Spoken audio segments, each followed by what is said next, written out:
बिस्मिल्लाहिर्रहमानिर्रहीम, अस्सलाम वालेकुम। आज हम बनाने जाने हैं शनवारी मटन कढ़ाई। शनवारी मटन कढ़ाई बनाने के लिए बहुत ही चंद इंग्रेडिएंट चाहिए होते हैं हमको, जिसके अंदर हमारे पास मौजूद है गोश्त ले लिया हमने, मटन जो कि हमने ले लिया 1 किलो तकरीबन, और हमने ले लिए हैं टमाटर, जो कि टमाटर में सारी पकती है। यहाँ पे अदरक लहसुन का पेस्ट लेंगे हम, 1 चम्मच अदरक या क्रश हुआ हुआ, और 1 चम्मच लहसुन का पेस्ट नहीं बना हुआ, ये मोटा मोटा कूट के डालेंगे हम, जो बहुत ही अच्छा टेस्ट आएगा इससे। ठीक है, यहाँ पे मैंने ले लिया मटन। मटन हमारे पास तकरीबन 1 किलो से थोड़ा सा ऊपर है, 1 किलो ही समझ लिया आप। 1000 के ग्राम है ये। तो इसको हम रखेंगे धो के अच्छी तरीके से वॉश करके, और इस किसी स्ट्रेनर में डाल के इसका पानी ड्रेन कर लेंगे बिल्कुल। ठीक है, 1 कप कुकिंग ऑयल जाएगा इसके अंदर।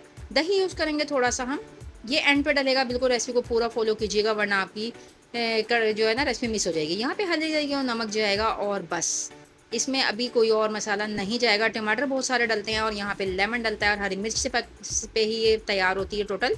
ब्लैक पेपर यूज़ होती है यहाँ पे, मैंने ग्रीन चिली और ब्लैक पेपर पे टोटल बनाया है इसको, जो कि ओरिजिनल रेसिपी है। इस पर कुछ लोग इसमें कुटी हुई मिर्चें भी डालते हैं, अगर आप लोग चाहें तो ज़रूर डाल सकते हैं। चलिए जी, आते हैं चूल्हे की तरफ। यहाँ पे हमने रख दी थी एक अपनी कढ़ाई, जो कि मेरे पास मट्टी की है।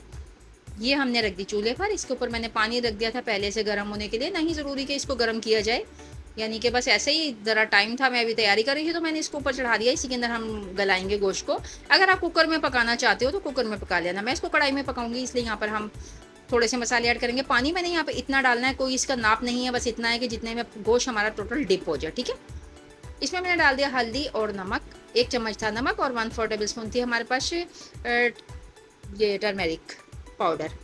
अदरक लहसुन का पेस्ट, जो कि 1 चम्मच था, वो भी मैंने इसके अंदर ही डाल दिया है। अच्छे से प्यालियों को साफ कर लेंगे इसी गर्म पानी की मदद से, ताकि हमारा जो कोई भी मसाला वगैरह है वो ज़ाया ना हो। तो यहाँ पे अब डाल देंगे हम इसके अंदर मटन, जो कि हमने वॉश करके रखा हुआ अच्छे तरीके से। अगर आप इसको कुकर में पकाना चाहते हो तो पानी बिल्कुल सिर्फ 1 गिलास जाएगा, छोटा वाला, और उसके बाद फिर आप इसको पकाएंगे 20 मिनट या फिर 15 मिनट के बाद चेक कर लीजिएगा। ठीक है, क्योंकि मैं यहाँ पे कढ़ाई में पका रही हूँ, ये मट्टी की कढ़ाई है मेरे पास, इसमें पकाना चाह रही हूँ क्योंकि इसमें टेस्ट बहुत ज़्यादा अच्छा आता है। तो मैं इसको पकाऊंगी यहाँ पे कम से कम भी 1.5 घंटा। 1.5 घंटे के बाद ये गलता है। आपको मिसगाइड करते हैं लोग कि आधे घंटे में ये गल जाता है। बकरे का गोश्त बिल्कुल नहीं गलता, जब तक कि आपके पास अगर वो है कुर्बानी का गोश्त, तब तो वो गलेगा, वरना ये नहीं गलेगा, या आप चाहे आजमा लीजिएगा। ठीक है, चलिए यहाँ पे इसी पॉइंट पे डाल देंगे हम इसके अंदर ऑयल। ठीक है, अमूमन जो चिकन की शनवारी कढ़ाई होती है बनाते हैं लोग, उसमें गोश्त पहले फ्राई कर लिया जाता है, जबकि वो एक ऑथेंटिक रेसिपी नहीं है। जबकि ऑथेंटिक रेसिपी इसकी मटन पे ही बनती है, लेकिन बना ली जाती है जैसे दिल चाहे। चलिए, इसको हम पकाएंगे 1 से 1.5 घंटा। उसके बाद मैंने इसको करना है चेकआउट करेंगे इसको कि अगर ये गल गया होगा तो ठीक है, वरना हमें इसे थोड़ा सा टाइम और देना पड़ेगा। जब बोटी अच्छी तरीके से गल जाए ना, आप फोक लगाएं और बिल्कुल बिल्कुल सॉफ्ट हो जाए, तब जाके आपके खाने में जो है ना टेस्ट इनहेंस होता है। ठीक है, चलिए ये देखिए, मैंने इसको पानी ही थोड़ा सा डाल के ठंडा कर लिया था, बहुत गर्म है। तो इसको हम थोड़ा सा तोड़ के देख लेंगे। ये देखिए, हल्की सी इसमें कसर है। ठीक है, बस यहीं पे हम बाकी चीज़ें ऐड करनी शुरू कर देंगे, जो हमारे टमाटर और दही के पानी के साथ मजीद पकेगा। ये अभी आधा घंटा, और उसके बाद तक ये हो जाएगा हमारा रेडी। ठीक है, याद रहे कि यहाँ पे मैंने इसको 1.5 घंटा पकाया है। तो ये जो बगैर कुकर के पकता है वो थोड़ा टाइम ले लेता है।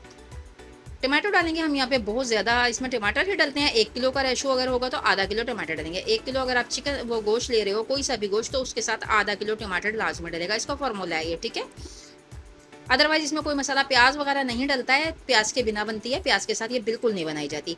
यहाँ पे मैंने ग्रीन चिली बारीक वाली कट करके डाल ली थी, क्योंकि हमने और कोई मसाला ऐड नहीं किया इसमें, मिर्चें वगैरह, तो इस वजह से हम ग्रीन चिली से ही इसको फ्लेवर देंगे। इसमें खुशबू भी अच्छी आएगी, और इसके साथ मिर्चें भी इसमें एनहेंस हो जाएंगी।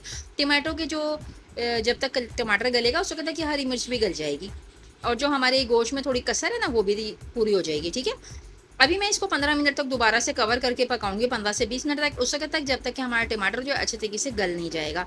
टमाटर का बिल्कुल भी किनारे विनारे और ये सब कुछ नज़र नहीं आना चाहिए। ये टोटल हमारा जो है ना टमाटर बिल्कुल सॉफ्ट हो जाना चाहिए। और याद रहे कि पेस्ट बना के नहीं डालेंगे। बाद लोग इसे बिल्कुल साबुत भी डालते हैं, हाफ हाफ करके, वो भी डाल सकते हो आप, लेकिन हमने ईजीली रैपर वो आपको किया है, प्रेफर किया ये, तो इस वजह से मैं नहीं चाहती कि कोई भी परेशान हो। बारीक बारीक बिल्कुल फाइन चॉप करके आप डाल लीजिएगा, कोई टेस्ट में फ़र्क नहीं आता। चाहे आप हाफ करके डालेंगे, आप चॉप करके डालें, कोई फर्क नहीं पड़ता। ठीक है, हाथ से कट कर लीजिएगा, बस पेस्ट ना बनाइएगा। चलिए यहाँ पे देखिए, अभी टमाटो का पानी ऑलमोस्ट जो है वो हो चुका है। मैंने तकरीबन इसे 10 से 15 मिनट तक पकाया, मगर इसके अंदर भी पानी थोड़ा मौजूद है। टमाटर भी अपनी जो सही फॉर्म है उसमें नहीं आया। यहीं पे हम थोड़ा सा चूल्हा कम करके डाल देंगे 1 प्याली दही की, और इसको मजीद पकाएंगे जब तक कि इनका दोनों का सबका पानी खुश्क ना हो जाए, जब तक हमारे पास ये जो टमाटर है ये भी अच्छे तरीके से गल जाएगा। ठीक है, टमाटर डालने के फ़ौरन बाद दही ना डाला करें, उसको अपने पानी में थोड़ा गलने दिया करें, वरना दही और टमाटर का जो आपस में है होता है ना, ये फिर टमाटर को गलने नहीं देता। तो इसलिए आप पहले टमाटर को थोड़ा सा नमक डाल के तो इसे गला लिया करो, उसके बाद फिर आप दही ऐड किया करो, ठीक है, 15 से 20 मिनट बाद। चलिए यहाँ पे मजीद मेरे पास मैंने इसको पका लिया 15 से 15 मिनट तक। अब इसको हम खोल के ओपन करके देखते हैं क्या कंडीशन है इसकी। ये देखिए जी, पानी ऑलमोस्ट यहाँ पे हमारा ड्राई हो चुका है। अब हम इसको करेंगे भुनाई। भुनाई में आपको थोड़ा सा टाइम देना पड़ेगा, वरना तो ये ऐसे है कि बस आपने चढ़ाया और इधर उधर हो गया, आराम से पकती रही, कोई इशू की बात नहीं है। अगर आप इसको कुकर में पकाते हो तो आधे घंटे में पक के तैयार हो जाएगा। अब इसको भूनेंगे उस वक्त तक जब तक कि इसका जो है पानी बिल्कुल ड्राई नहीं हो जाता, ठीक है। अच्छे तरीके से भूनना है आपने, भुनाई पे कॉम्प्रोमाइज़ नहीं करना है, वरना खाने में भी हीक आती है और पानी रह जाए तो मज़ा भी नहीं आता, कढ़ाई कढ़ाई नहीं होती वो, ठीक है। यहाँ पे मेरा पानी जो इसमें बिल्कुल ड्राई हो चुका है। यहाँ पे हम डालेंगे ब्लैक पेपर इसके अंदर, जो कि मैंने कूट ली थी। कुटी हुई डालिएगा, पाउडर हो तो पाउडर डालिएगा, कोई इशू नहीं है। यहाँ पे जो होता है ना, ये देखें अदरक है और मोटी वाली हरी मिर्च डाली है मैंने यहाँ पे खुशबू के लिए, ये इसकी खुशबू को इन्हेंस करेगी। और ब्लैक पेपर डालिए, सिर्फ ग्रीन चिली और ब्लैक पेपर में तैयार हुआ है। इसके अंदर हमने चिली फ्लेक्स बिल्कुल नहीं डाला और इसमें डलता भी नहीं है, ठीक है। ये क्योंकि कोयटा साइड की डिश है, वहाँ के लोग आपको मालूम है कि मिर्चें वगैरह ज़्यादा नहीं पसंद करते हैं, तो वो ज़्यादा ब्लैक पेपर पे ही खाना बनाते हैं। ओरिजिनल ऑथेंटिक रेसिपी यही है। इसको भून लेंगे 5 से 6 मिनट तक मज़ीद। चलें, ये देखें ये भुन गया माशाल्लाह से। अब इसको हम थोड़ा सा कवर कर देंगे हरा धनिया डालकर और इसको कर देंगे थोड़ा सा कम चूल्हे को, ठीक है। यहाँ पे हमने अदरक डाल दिया जो हमने क्रश किया हुआ था, बारीक बारीक काटा हुआ था, और साथ में हमने हरी मिर्ची जो कि लंबे लंबे से स्टाइल में काटी हुई थी, सिर्फ खुशबू को एनहेंस करने के लिए। तो धनिया, हरा धनिया है वो हमने डाल दिया इसके अंदर। इसके बिना तो कढ़ाई होती ही नहीं है। एंड पे डालेगा बिल्कुल ये दम वाले यानी कि फ्लेम करके, बिल्कुल एंड पे, जब हमने 1 से 2 मिनट मजीद इसको कुक करना है, उसके बाद ये डन हो जाएगा, ठीक है।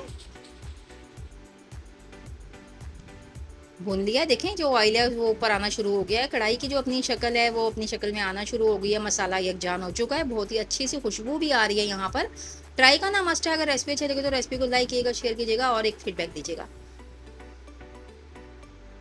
तो भुनाई हम करेंगे इसके भी उस वक्त तक जब तक कि इसका ऑयल बिल्कुल सेपरेट ना हो जाए। थोड़ा सा मैंने कर दिया इसको कवर करने के बाद मैंने चूल्हा कर दिया बंद, क्योंकि ये मिट्टी की कढ़ाई है, बहुत ज़्यादा हीट अप रहती है। इस वजह से ये देखें अभी तक ये पक रहा है। देखें कितने अच्छे बबल्स आ रहे हैं और इसका सारा ऑयल जो है वो बिल्कुल साइड पर हो गया और भुन गई है हमारी कढ़ाई। अब हम डालेंगे यहाँ पे खूबसूरती के लिए 2 अदद हरी मिर्चें और अब हम इसको आपको यहीं पे दिखा देंगे, क्योंकि हमने इसको ऐसे ही सर्व करना है। सुबहान अल्लाह, सुबहान अल्लाह, कितनी अच्छी हमारी कढ़ाई जो है बनकर तैयार होगी। रेसिपी इस पे ज़रा सी भी अच्छी लगी हो तो ज़रूर लाइक कीजिएगा, फीडबैक दीजिएगा, शेयर कीजिएगा अपने फैमिली एंड फ्रेंड्स में, और अगर चैनल पर नए हैं तो चैनल को सब्सक्राइब करना ना भूलिएगा। अपनी दुआ में हमको याद रखिएगा। इसी के साथ दीजिए शाइस्ता इजाज़त को इजाज़त। अल्लाह हाफिज़।